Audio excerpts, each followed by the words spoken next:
So starting out with some 3D printed pieces for the table, both the base and the console. And here I am tracing the base side by side onto a piece of Redwood Burl Veneer.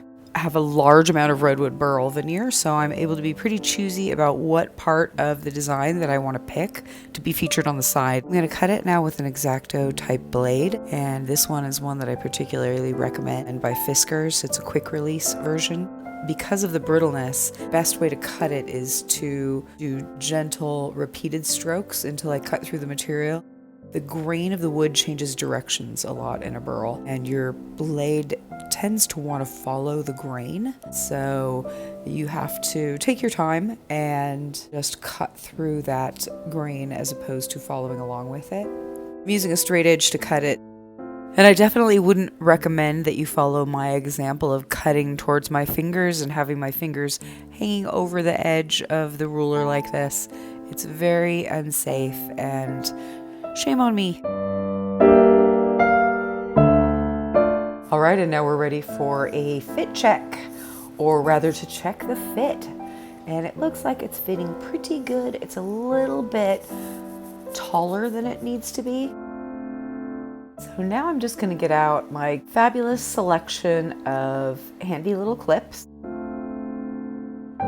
These guys are my special favorites. I love these guys because they have a very tiny little gripping surface. I like to have a variety of clips on hand because you never know which one is going to work best for what you're doing. And these are my 1, 2, 3 blocks, which are fantastic for holding things at right angles and putting weight on things. And here's the glue I'll be using, which is Fabri-Tac. It's technically a fabric glue, but I found that it works really good for doing this. I used this on a previous project with bird's eye maple veneer on a 3D print, and it worked great. And I'm using this little tool that I usually use with my 3D printer to pry my prints off of the print bed. And it also happens to make a really great glue spatula. So I'm using that to just spread the glue very carefully right up to the very, very edge. And now just going to apply it. Just wiggle it around a little bit until the edges are the best alignment possible. And then I'm just rubbing it to make sure that it makes a really good contact with the surface. I missed a little bit of glue in this corner, so I'm just going to put a little bit onto the little spatula and slide it up under that corner and reapply some glue. And then we're just going to trim off the pieces that are overhanging because we do want this to be flush with the edge of the base. Now I've gone ahead and clamped the base to the table to apply even pressure on the veneer as it dries. And now I'm moving on to covering the console. So I'm tracing the top of the console, and this time I've decided to try to use scissors for the veneer. It's definitely thin enough to cut with scissors. The brittleness is a bit of an issue, and I imagine I will have a little bit of waste due to this problem. I'm going to go ahead and give it a try because it's a much safer and easier way to cut the pieces. Now I'm ready to apply the veneer to the top of the console. It looks like it's a pretty good fit, just using the same gluing technique that I used on the base. And now I'm just going to set it aside with clamps, and then we'll move on to the pedestal that the table sits on. The 3D print is very rough, and the surface is so bumpy that I'm afraid that the veneer will not sit on it smoothly and flushly. So I'm going to sand it vigorously first. I'm going to loosely trace it and then cut out the piece. As you can see, there's a little tear at the edge right here where the veneer was a little more thin. Luckily, the piece is oversized, so I'm able to trim that off and it won't affect the final product at all. Now I'm cutting thin strips of the veneer to use for the edges of the pedestal. This time, because the pieces are so small, I'm not going to spread the glue on the veneer. I'm going to spread it on the 3D print. Once the glue holds enough, I will cut the excess length away. And then finally, I will trim off the excess width and give it a final sand before gluing on the top. And the reason I'm gluing on the top after the sides is because I want the top to actually cover the edges of the sides, so it'll be a nice clean finish when viewed from above. And now the first side of the base has had some time to dry. We're going to go ahead and add veneer to the second side of the base. And we're going to do that to the opposite side of the first side. And that's just going to make it easier to make all the edges neat and tidy. First, I'll trim off the overhanging pieces from the first piece of veneer that I applied. Then I will continue to trace it, cut it, glue it, and clamp it just like I did with the first side. I will do the exact same process to complete all 4 sides of the base. Now we're going to return to the console that we clamped earlier, and first step will be trimming off all 4 sides of the top so that they align perfectly with the sides. And now that all the sides are smooth, we're going to go ahead and trace the first side onto the veneer. And once the outside is cut out with scissors, I'll use the X-Acto knife to cut out the opening in the center. And I've decided to alter my technique just a little bit. Now I'm going to just use this first piece as a template to trace out all the other 3 sides of the console. I'm making this change because I've realized that precision isn't that important because it's relatively easy to remove excess material. Just like we did with the sides of the base, applying glue, smoothing out the glue, making sure it's spread to all the edges, applying the veneer, clamping it, and allowing it to dry. Just like the base, once it's dry, we'll trim off the overhanging veneer. And again, just like we did on the base, the second piece of veneer will be applied to the opposite side of the console as the first piece, using the exact same steps. And then once that's complete, the final 2 pieces of veneer will also be applied. Since the edges around the opening would be virtually impossible to veneer, I've decided to just paint them in a matching shade with acrylic paint. And this seems to blend very seamlessly with the surrounding veneer, and I'm super happy with how it turned out. I decided to also use the same acrylic paint to paint around the edges of the base and inside of the base. This won't generally be visible, and this is good enough for something that will rarely, if ever, be seen. And now I've already cut out the tabletop and a piece of veneer to apply to it that has exceptional flame and beauty. And the process for this is exactly the same as the other pieces.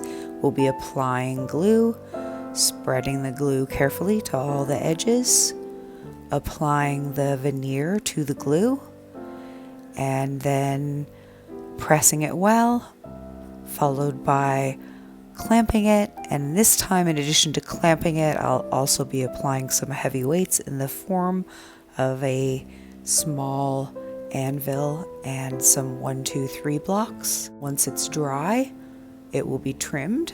And you can see from the trimming process that some pieces of veneer were removed from the top surface, so those will need to be touched up later. First, I'm going to trace the table base onto the underside of the table so I can determine its placement.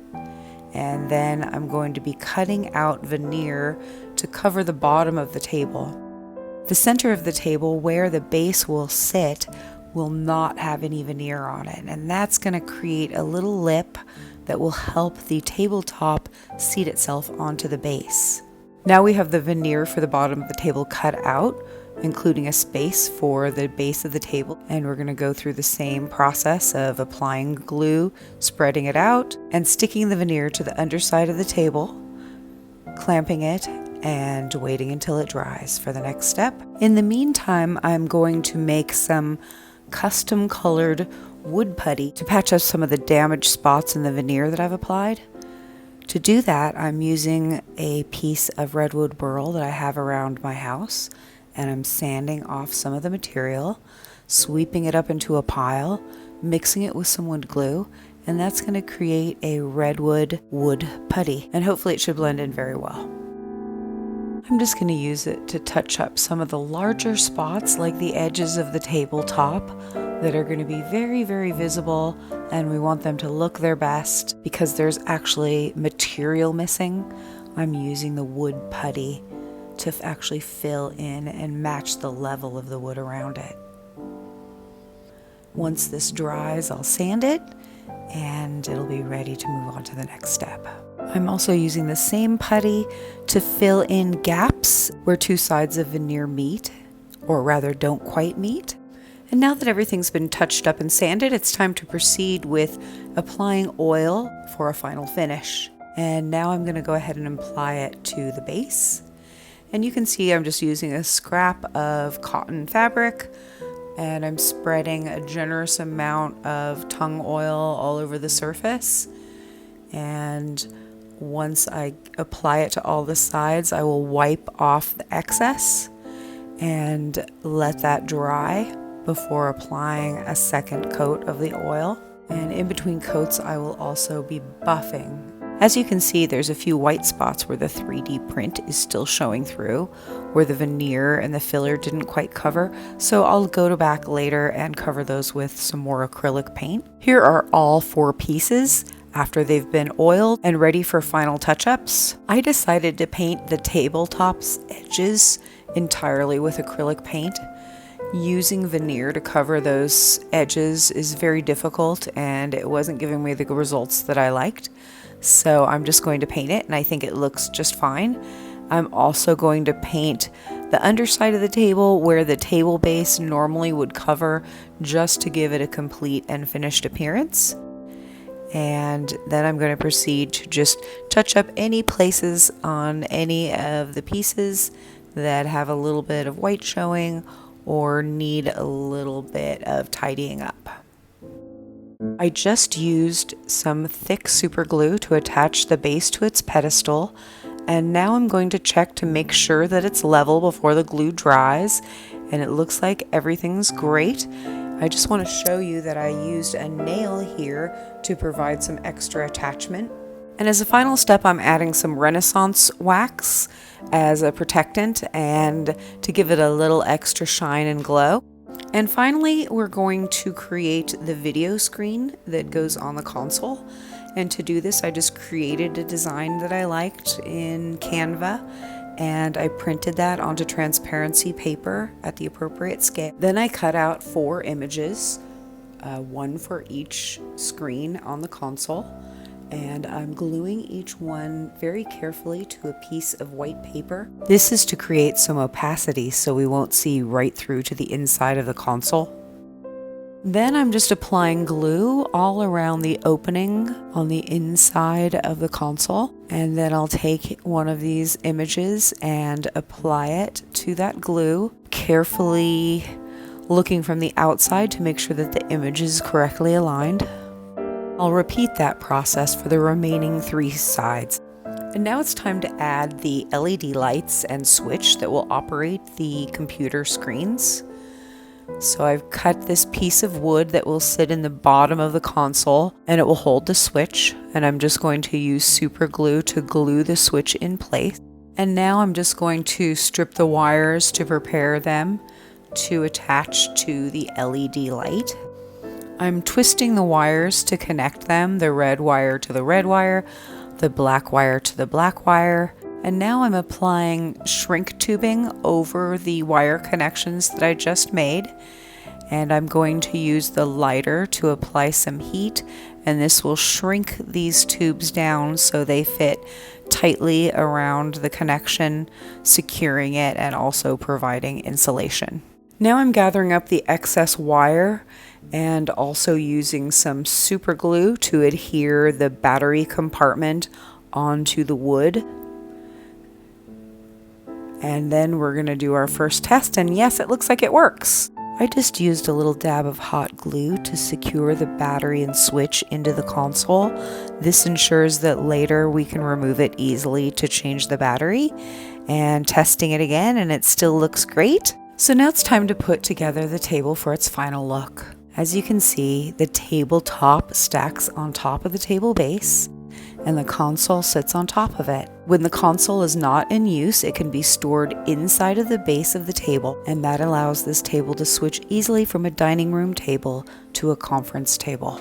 And now we can see it sitting in the room it was designed to inhabit. You might be asking yourself, why does a dining table need to be a conference table? Keep watching to discover the many mysteries of this mini house. See you next time, cool cats.